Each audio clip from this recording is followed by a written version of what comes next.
Assalamualaikum warahmatullahi wabarakatuh. Berjumpa kembali dengan saya Asep Irfan Helmi dalam channel Bilik Hukum Perdata. Semoga pada pertemuan kali ini sahabat Bilik Hukum Perdata semuanya dalam keadaan sehat semua dan dapat menjalankan aktivitasnya sebagaimana biasanya. Sahabat Bilik Hukum Perdata semuanya, untuk pertemuan kali ini saya akan membahas terkait upaya hukum peninjauan kembali. Melanjutkan pembahasan dari pertemuan sebelumnya, yaitu terkait upaya hukum kasasi. Namun sebelum melanjutkan pembahasan upaya hukum peninjauan kembali ini, untuk para sahabat yang baru bergabung dengan channel saya, jangan lupa untuk like, subscribe, share, dan komennya. Sahabat Bilik Hukum Perdata semuanya, bahwa upaya hukum terbagi menjadi dua bagian, yaitu pertama upaya hukum biasa yang terdiri dari upaya hukum perjet, banding, dan kasasi, yang semuanya sudah kita bahas bersama dalam pertemuan-pertemuan yang lalu. Kemudian yang kedua yaitu upaya hukum luar biasa yang terdiri dari upaya hukum peninjauan kembali dan derden perjet. Oleh karena derden perjet sudah kita bahas pada pertemuan yang lalu dalam konten sita terhadap barang milik pihak ketiga dan derden perjet, maka dalam pertemuan kali ini kita hanya akan membahas upaya hukum peninjauan kembali.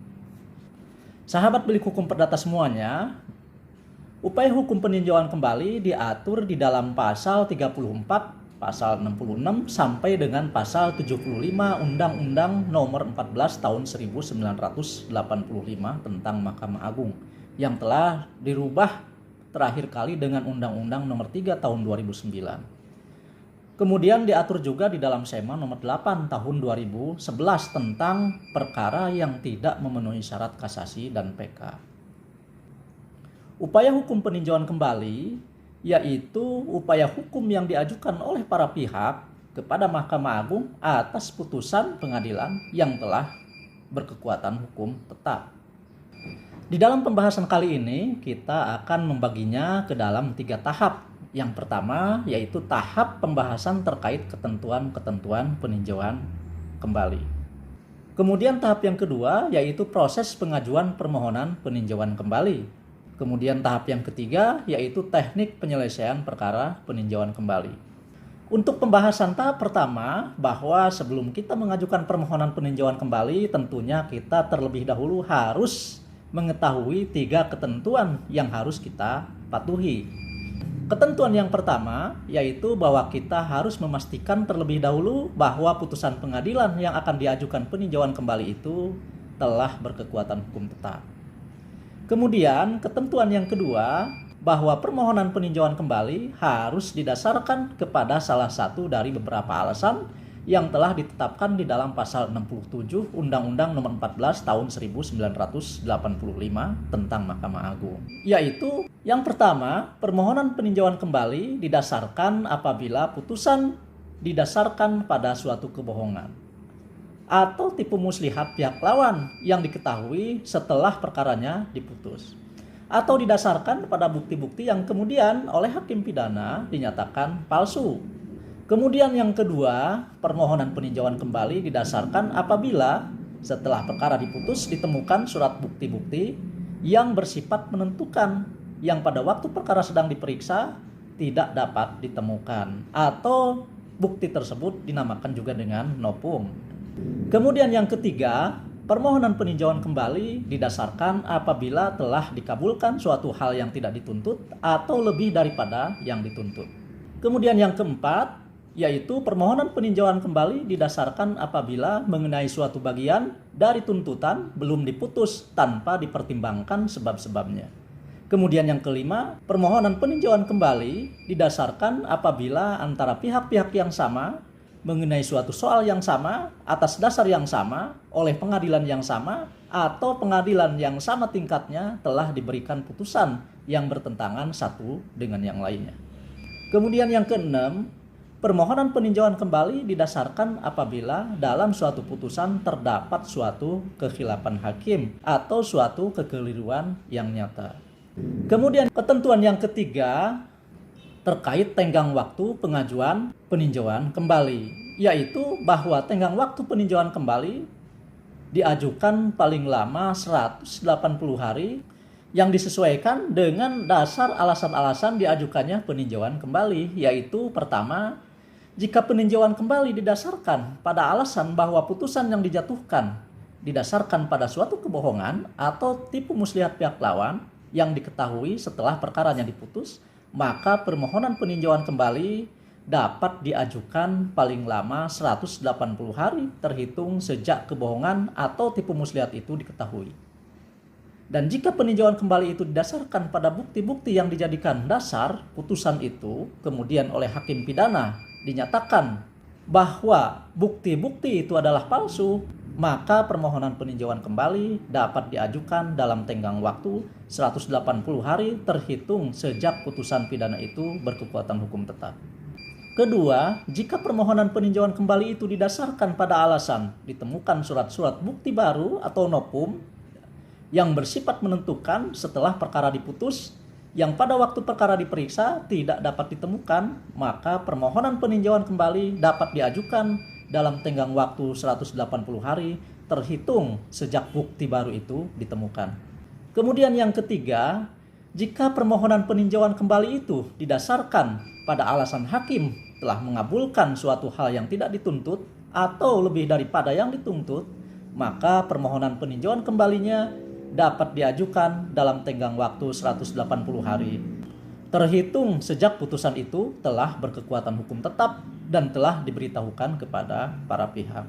Kemudian yang keempat, jika permohonan peninjauan kembali itu didasarkan kepada alasan mengenai suatu bagian dari tuntutan belum diputus oleh hakim tanpa dipertimbangkan sebab-sebabnya, maka permohonan peninjauan kembali dapat diajukan dalam tenggang waktu 180 hari terhitung sejak putusan itu telah berkekuatan hukum tetap dan telah diberitahukan kepada para pihak. Kemudian yang kelima, jika permohonan peninjauan kembali itu didasarkan pada alasan apabila antara pihak-pihak yang sama mengenai suatu soal yang sama atas dasar yang sama oleh pengadilan yang sama atau oleh pengadilan yang sama tingkatnya telah diberikan putusan yang bertentangan satu dengan yang lain, maka permohonan peninjauan kembali dapat diajukan dalam tenggang waktu 180 hari terhitung sejak putusan yang terakhir dan bertentangan itu telah berkekuatan hukum tetap dan telah diberitahukan kepada para pihak. Kemudian yang keenam, jika permohonan peninjauan kembali itu didasarkan pada alasan bahwa dalam suatu putusan terdapat suatu kekhilafan hakim atau suatu kekeliruan yang nyata, maka permohonan peninjauan kembali dapat diajukan dalam tenggang waktu 180 hari terhitung sejak putusan itu telah berkekuatan hukum tetap dan telah diberitahukan kepada para pihak. Sahabat bilik hukum perdata semuanya, setelah kita mengetahui beberapa ketentuan tadi yang harus dilakukan sebelum mengajukan upaya hukum peninjauan kembali, untuk itu saatnya kita masuk pada tahap yang kedua, yaitu terkait proses pengajuan upaya hukum peninjauan kembali. Proses pengajuan permohonan peninjauan kembali pertama diajukan oleh para pihak itu sendiri atau oleh ahli warisnya atau kuasa hukumnya ke Mahkamah Agung. Kedua, permohonan peninjauan kembali diajukan secara tertulis bersama-sama dengan risalah atau memori peninjauan kembali dengan menyebutkan alasan permohonan peninjauan kembali secara jelas dan rinci. Kemudian yang ketiga, permohonan peninjauan kembali didaftarkan pada petugas meja 1 atau petugas pendaftaran di PTSP atau pelayanan terpadu satu pintu pengadilan tingkat pertama yang telah menjatuhkan putusan itu. Kemudian yang keempat, pemohon peninjauan kembali harus membayar panjar biaya peninjauan kembali. Kemudian yang kelima, setelah pemohon membayar panjar biaya peninjauan kembali, panitra mengeluarkan akta permohonan peninjauan kembali. Kemudian keenam, jika permohonan peninjauan kembali itu didasarkan pada ditemukannya nopum, yaitu surat-surat bukti yang bersifat menentukan yang pada waktu perkara diperiksa tidak dapat ditemukan. Maka berdasarkan buku 2 tentang pedoman pelaksanaan tugas dan administrasi peradilan agama cetakan tahun 2013, pertama, ketua pengadilan tingkat pertama menunjuk hakim dan panitra untuk sidang penyumpahan pemohon peninjauan kembali atas bukti nopum itu. Kemudian yang kedua, jika berkas telah dilimpahkan kepada hakim yang ditunjuk, maka hakim yang ditunjuk mempelajari surat bukti yang diajukan oleh pemohon peninjauan kembali. Apakah surat bukti yang dijadikan sebagai nopum telah memenuhi persyaratan nopum atau tidak? Jika surat bukti tersebut telah memenuhi persyaratan nopum, maka hakim yang ditunjuk menetapkan hari sidang penyumpahan nopum. Kemudian pada hari sidang yang telah ditetapkan, hakim yang ditunjuk melakukan sidang untuk mengambil sumpah nopum terhadap pemohon peninjauan kembali. Dengan lafal sumpah nopum yang berbunyi, "Demi Allah, saya bersumpah bahwa saya telah menemukan surat bukti berupa," sebutkan pada harinya hari apa, kemudian tanggal berapa, bulan apa, tahun berapa, di tempat mana menemukannya, dan belum pernah diajukan di persidangan. Jika sidang penyumpahan nopum telah selesai, lalu sidang penyumpahan penemuan nopum dibuat dalam berita acara sidang yang ditandatangani oleh hakim yang ditunjuk dan panitera sidang. Namun berdasarkan hasil rapat pleno Kamar Perdata pada tanggal 25 September 2017 dan juga surat panitera Mahkamah Agung nomor 2590 tahun 2017 tanggal 28 September 2017, penyumpahan nopum tidak perlu dilakukan dalam sebuah persidangan. Kemudian, dalam jangka waktu selambat-lambatnya 14 hari sejak permohonan peninjauan kembali didaftarkan, Panitera Pengadilan Tingkat Pertama memberitahukan permohonan dan risalah memori peninjauan kembali kepada termohon peninjauan kembali. Dan termohon peninjauan kembali diberi kesempatan memberikan jawaban atas risalah atau memori peninjauan kembali ke Kepanitraan Pengadilan Tingkat Pertama paling lambat 30 hari sejak pemberitahuan risalah peninjauan kembali diterima, dengan dibubuhi hari dan tanggal penerimaan dan cap yang dinyatakan dalam jawaban itu oleh panitera pengadilan. Kemudian setelah itu panitera melakukan proses penggandaan berkas bundel A yang berisi berkas perkara asli dan bundel B yang berisi berkas pengajuan permohonan peninjauan kembali yang sudah diteliti kelengkapannya oleh panitera pengadilan, yang kemudian paling lambat 30 hari setelah berkas tersebut dinyatakan lengkap, berkas tersebut harus sudah dikirim ke Mahkamah Agung disertai dokumen elektroniknya berikut biayanya yang dikirimkan ke Mahkamah Agung melalui rekening bank atas nama Kepanitraan Mahkamah Agung, dan bukti pengirimannya dilampirkan di dalam berkas itu. Sahabat bilik hukum perdata semuanya, lalu bagaimana jika pengajuan permohonan peninjauan kembali dan memori peninjauan kembali tidak memenuhi syarat atau melebihi tenggang waktu yang ditentukan tadi? Berdasarkan Surat Edaran Mahkamah Agung nomor 8 tahun 2011, berkas perkaranya tidak perlu dikirimkan ke Mahkamah Agung. Dan panitera pengadilan harus membuat surat keterangan bahwa permohonannya tidak memenuhi syarat formil, yang kemudian atas dasar surat keterangan panitera itu, Ketua Pengadilan mengeluarkan surat penetapan yang menyatakan bahwa permohonan peninjauan kembali pemohon tidak dapat diterima. Yang kemudian penetapan Ketua Pengadilan itu diberitahukan kepada para pihak, dan terhadap penetapan Ketua Pengadilan tingkat pertama tadi tidak dapat dilakukan upaya hukum, baik upaya hukum perlawanan, kasasi maupun PK. Dan jika berkas perkara yang tidak memenuhi syarat peninjauan kembali itu tetap dikirimkan ke Mahkamah Agung, maka panitera Mahkamah Agung wajib mengembalikannya tanpa diregistrasi, dan pengembaliannya hanya menggunakan surat biasa. Dan ini didasarkan kepada Surat Edaran Mahkamah Agung nomor 8 tahun 2011. Sahabat bilik hukum perdata semuanya, tahap yang ketiga yaitu terkait teknis tugas hakim peninjauan kembali dalam menangani perkara peninjauan kembali. Apakah tugasnya sama dengan hakim yang memeriksa perkara kasasi? Di dalam pasal 73 dan pasal 74 Undang-Undang Nomor 14 Tahun 1985 tentang Mahkamah Agung, hakim peninjauan kembali memiliki kewenangan.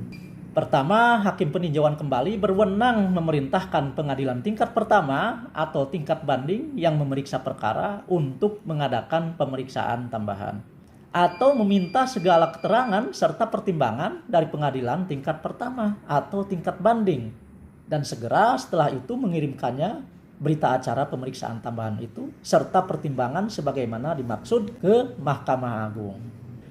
Kemudian yang kedua, dalam hal hakim peninjauan kembali mengabulkan permohonan peninjauan kembali, maka hakim peninjauan kembali harus membatalkan putusan yang dimohonkan peninjauan kembali itu.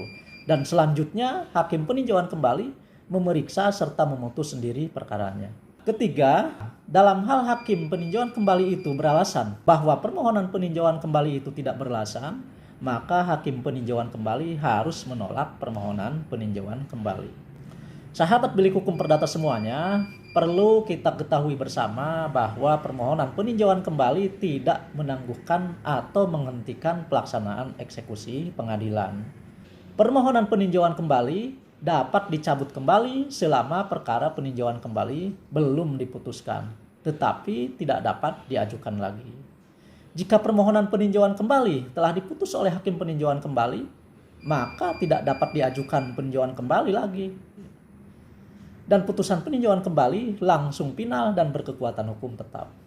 Sahabat bilik hukum perdata semuanya, untuk mengetahui berapa lama penanganan perkara peninjauan kembali di Mahkamah Agung, berdasarkan surat keputusan Ketua Mahkamah Agung nomor 214 garing KMA garing SK garing 12 Romawi garing 2014 tentang jangka waktu penyelesaian perkara di tingkat kasasi dan PK, waktu penyelesaiannya paling lama kurang lebih 250 hari, ditambah persiapan dan proses pengiriman berkas di pengadilan tingkat pertama, yaitu selama 60 hari sejak didaftarkan.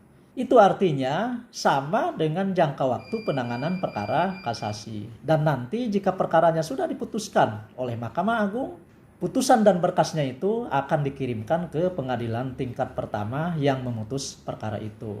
Dan kemudian selambat-lambatnya 30 hari sejak pengadilan tingkat pertama menerima putusan peninjauan kembali, pengadilan tingkat pertama harus segera memberitahukannya kepada para pihak. Sahabat bilik hukum perdata semuanya, bahwa proses pengajuan kasasi dan PK di Mahkamah Agung, pengajuan dan prosesnya sekarang sudah diberlakukan secara elektronik. Jadi sudah tidak manual lagi.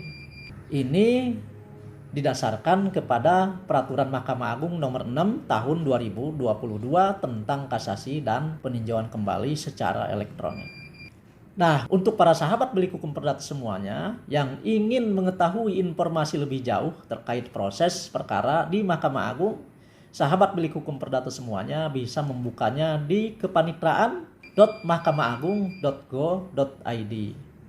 Dan jika ingin mengetahui beberapa aturan terkait kasasi dan PK, sahabat semuanya bisa membukanya di link yang saya sertakan di dalam deskripsi YouTube ini. Sahabat bilik hukum perdata semuanya, inilah pembahasan terkait upaya hukum peninjauan kembali. Semoga pembahasan ini bermanfaat. Dukung terus channel ini dengan cara subscribe, like, share, dan komennya, agar channel ini lebih berkembang lagi. Demikian, kurang lebihnya mohon maaf. Wassalamualaikum warahmatullahi wabarakatuh.